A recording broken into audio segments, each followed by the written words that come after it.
I'd like to introduce for this chat Jessica Alsford, who's the Chief Sustainability Officer and Chief Executive Officer of the Institute for Sustainable Investing at Morgan Stanley. It's a job that I think is becoming bigger and bigger, seemingly by the day at Morgan Stanley.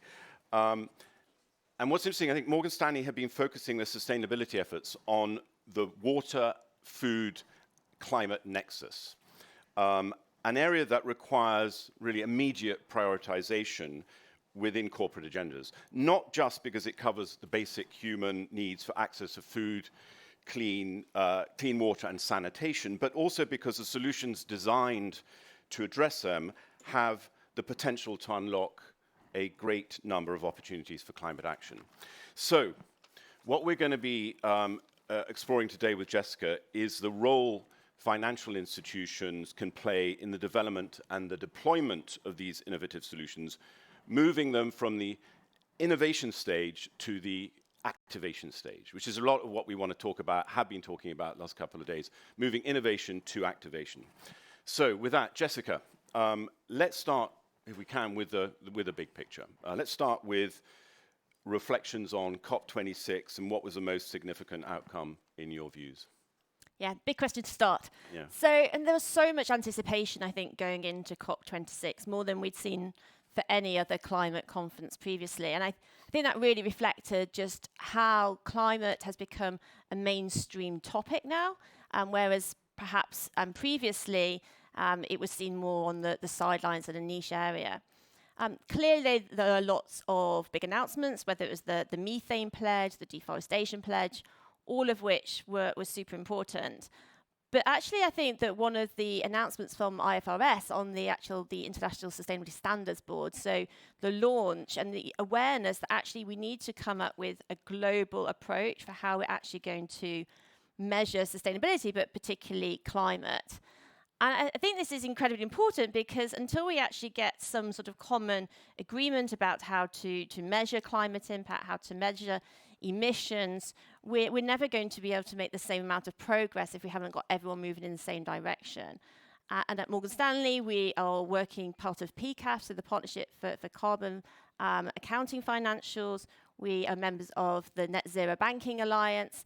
And all of this is working together to really try to get that commonality and that consensus about how to measure carbon emissions and therefore how we can then reduce them.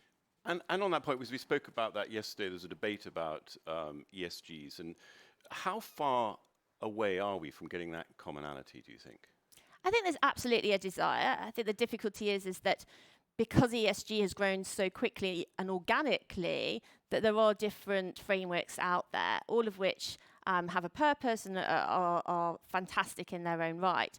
But I think there is now a realization that if you're an investor, you want to be able to compare companies on a like-for-like basis in the same way that we can with revenues or EBITDA.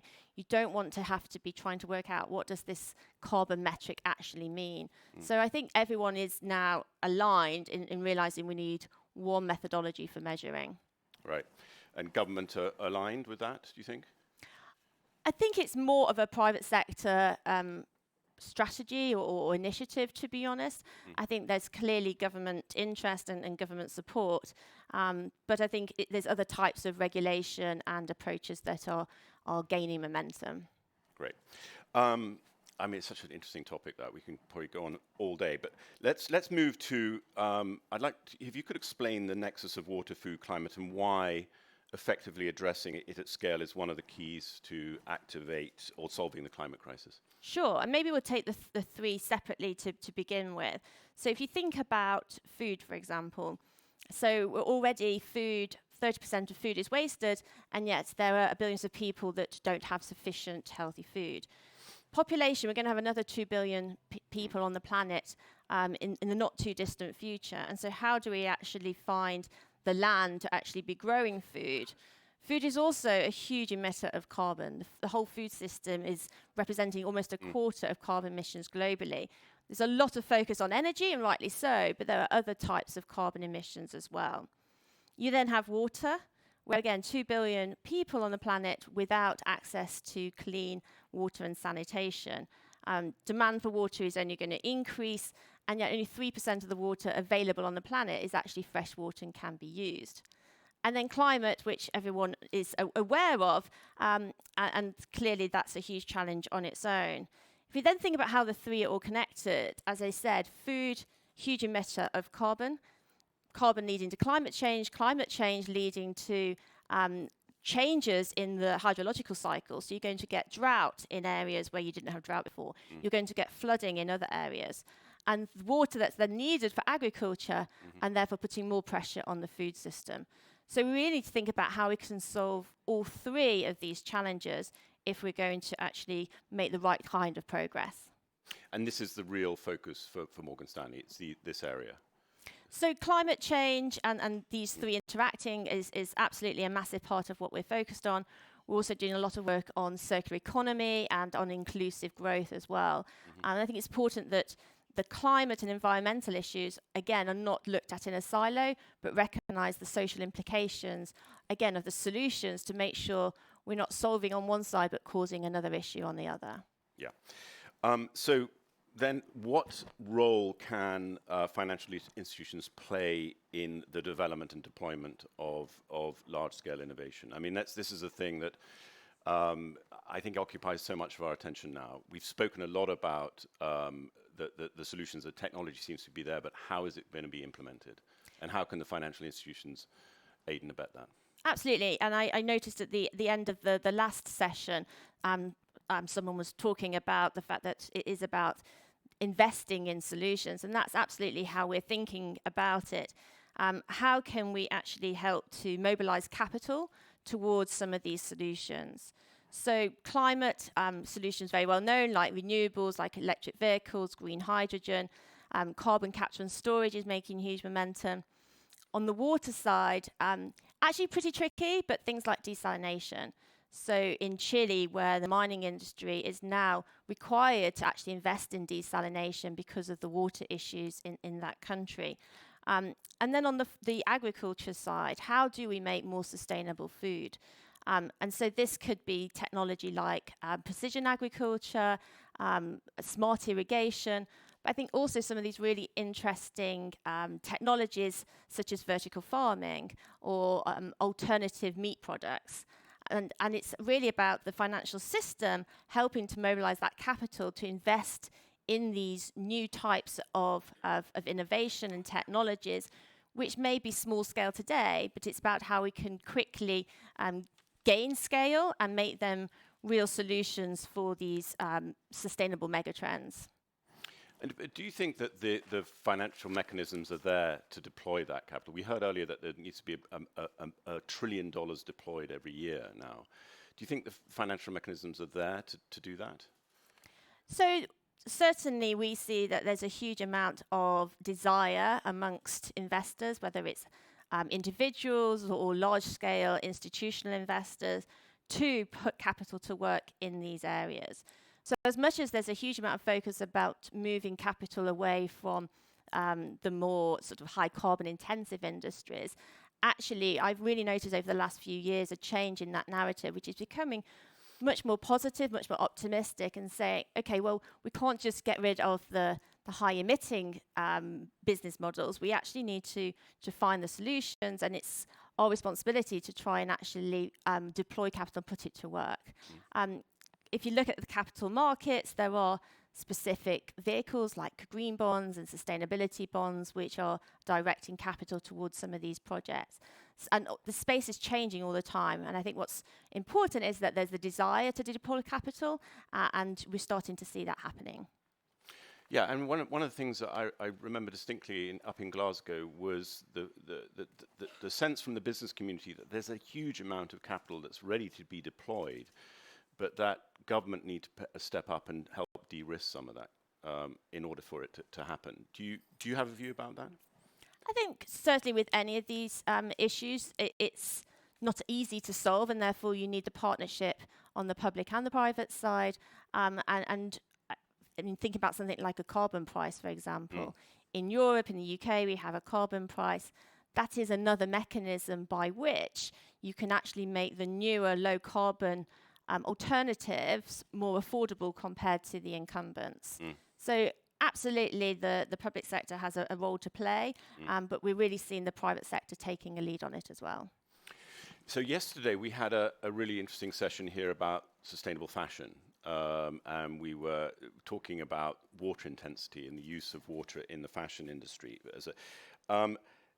How can we support the entrepreneurs and innovators with sustainable fashion and other industries driving the most cutting-edge technology, specifically in that sector? Because I know it's an area that Morgan Stanley are involved in. Absolutely, and you're right on the water side. The global fashion industry uses about 4% of global water consumption.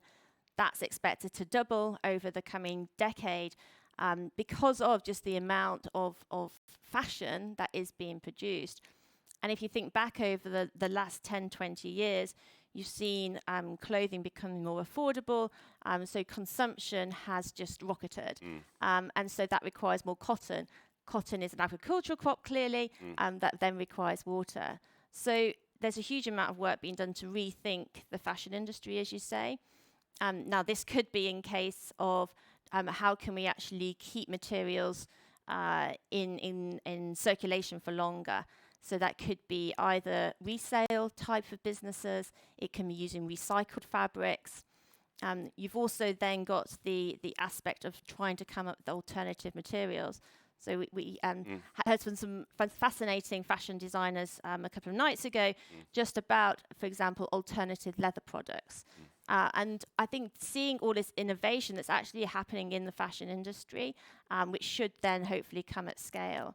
And again, it's supporting these business models, helping them to raise the capital that they need in order to be able to invest in their solutions and grow them to a size that can make an impact on the overall industry. And that's when Morgan Stanley, again, some of our clients are indeed companies that are at the heart of trying to reinvent the fashion industry, or certainly certain elements of it. Yeah, because it's scale. I mean, there's Absolutely. a lot of the materials are there. We heard a lot about mycelium and mushroom leather, but it's about how we can scale that now in a significant way, which is why you guys are so important. Yeah, and that's the difficulty, isn't it? Because actually what's at scale tends to be, that's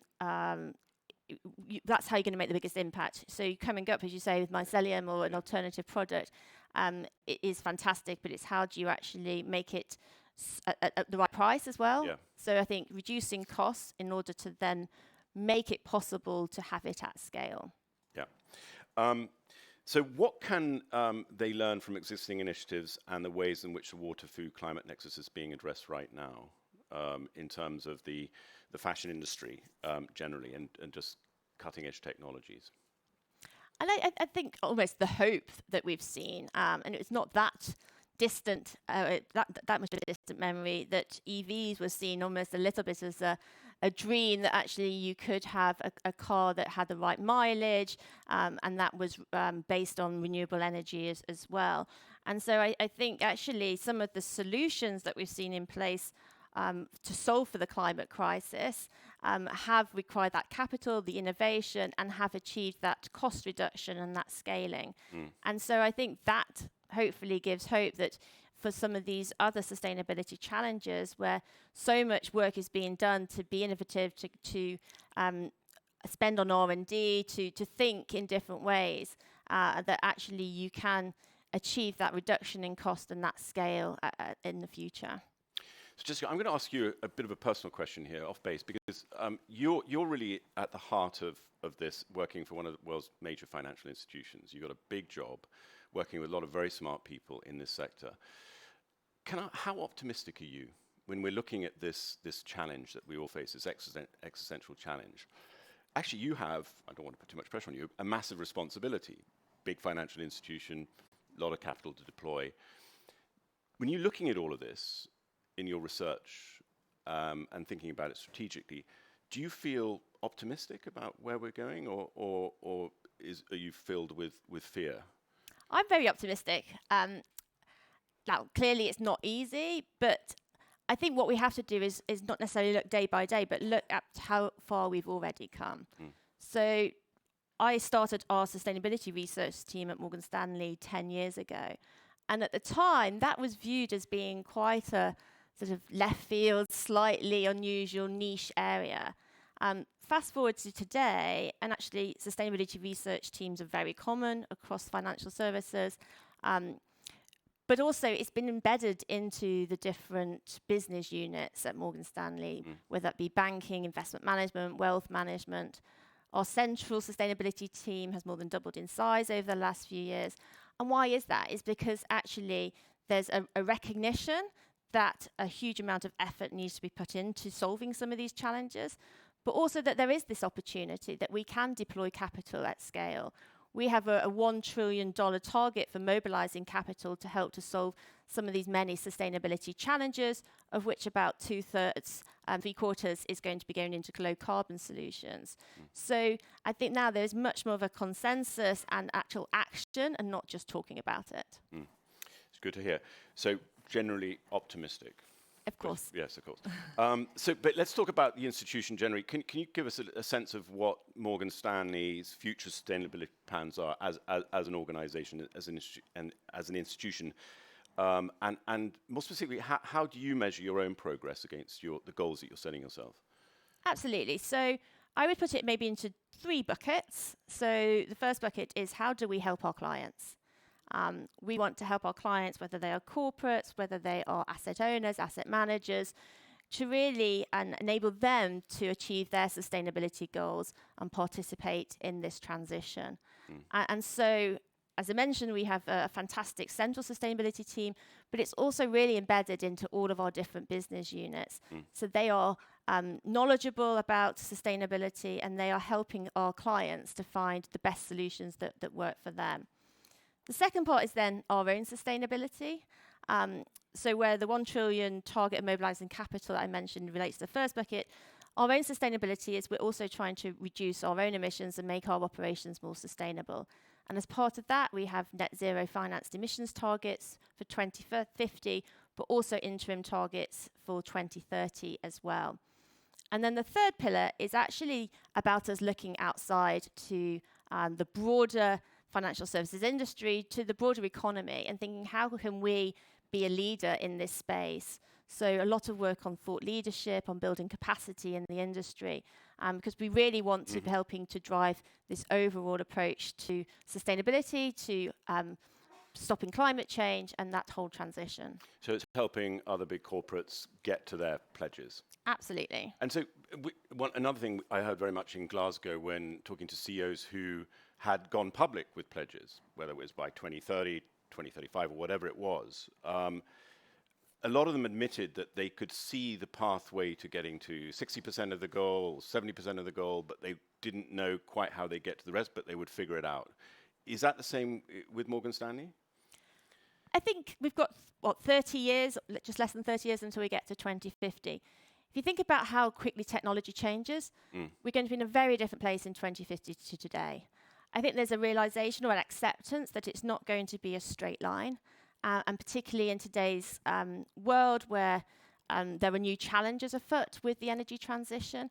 It's not going to be a straight line down to net zero.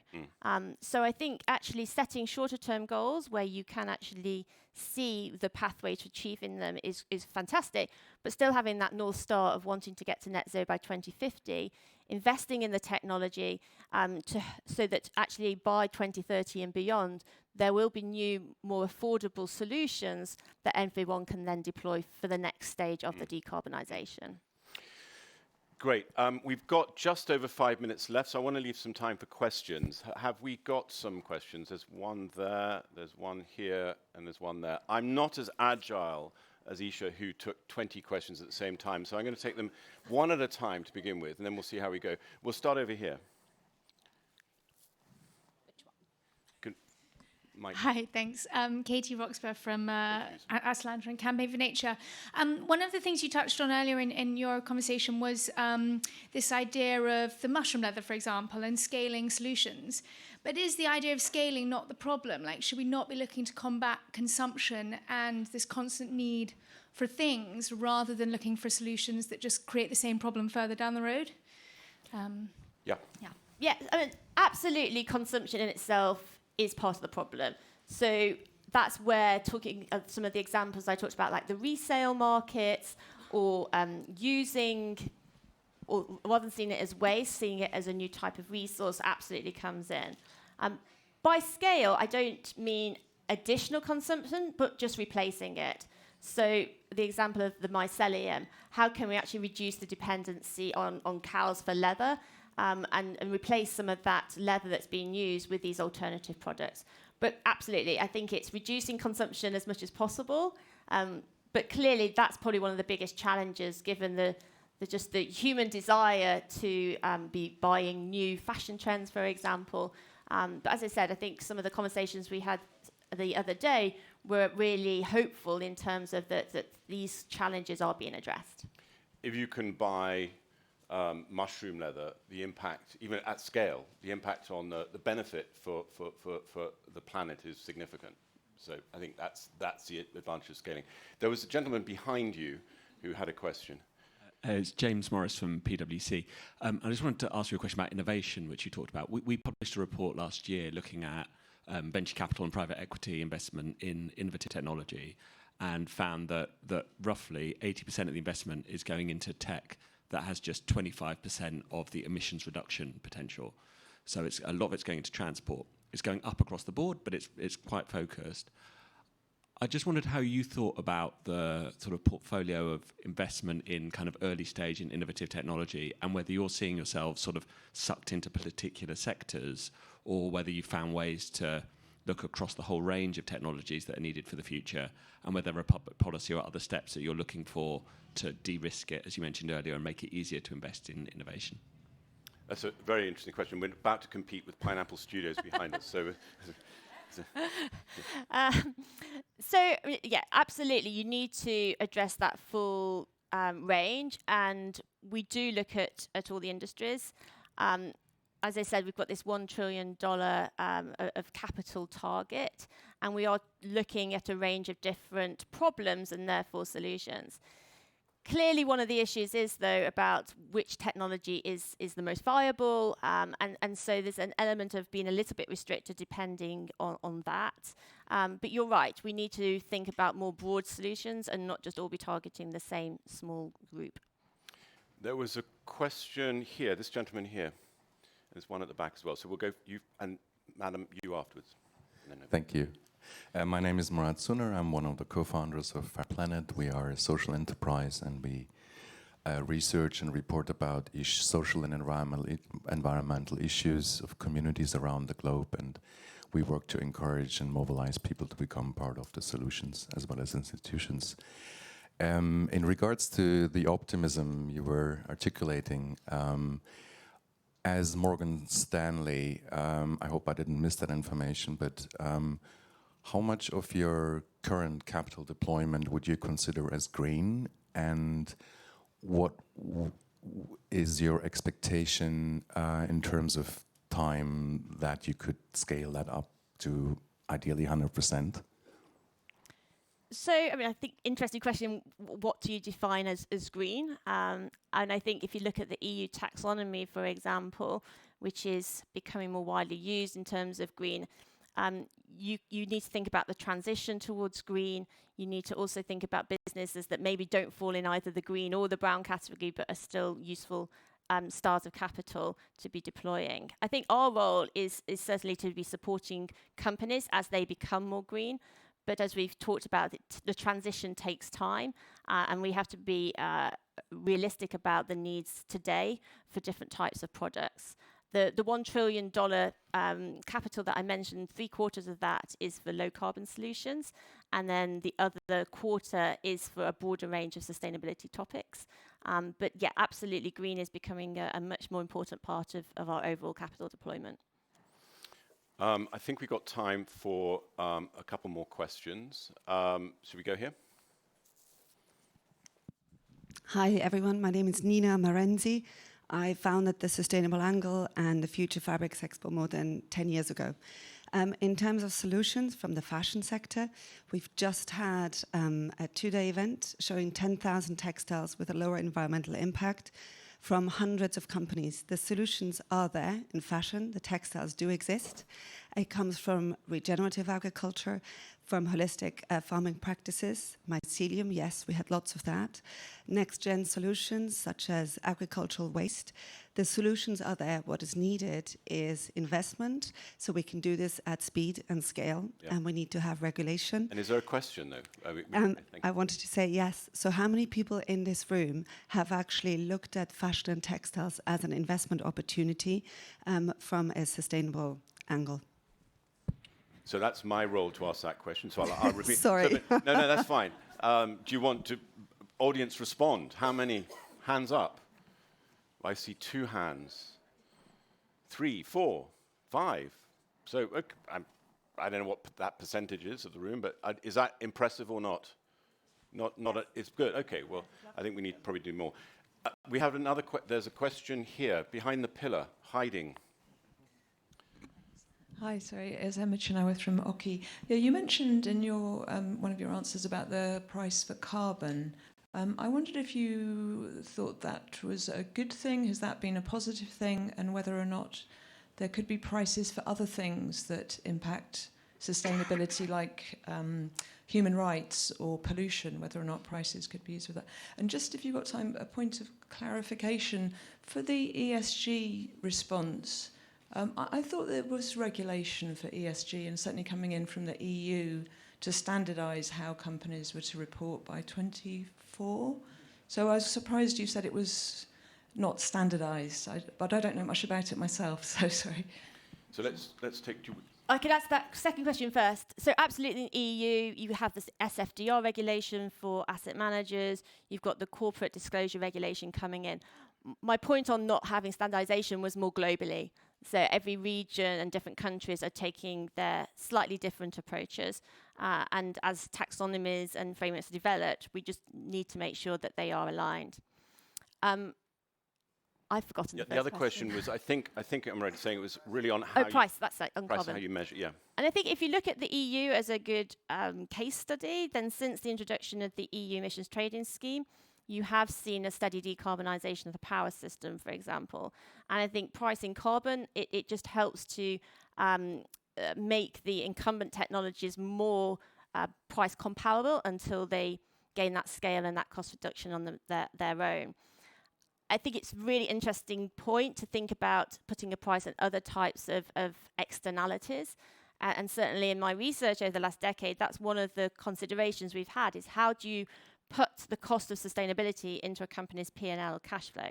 I think what's really difficult is that whereas for carbon you've got a single unit that everyone can use and it's some sort of standardization and a cost per ton of carbon, for some of these other issues like human rights or biodiversity, it is more complex. But it remains a possibility in the future.